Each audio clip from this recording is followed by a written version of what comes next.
ఆ తల్లి కరుణకు సాటేది ఆ పాదం చేరండి. కొలిచిన వారే ధన్యులట ఈ మాట నిజమండి. కన్యక పార్వతిలే ఇలా చేరెను హైమవతి.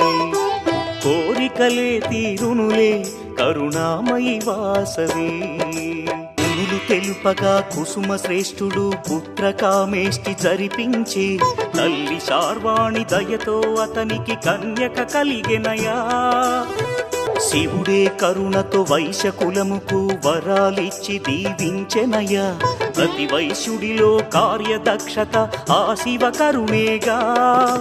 కొయలను చిందే వాసవి సొగసు రాజుల మోహము కలిగించే. కాముకుడైన రాజే నగరిలో బీభత్సము సృష్టించెనులే. శ్రీవాసవి కన్నుల జ్వాలలకు రాజ్యమే బూడిదాయే.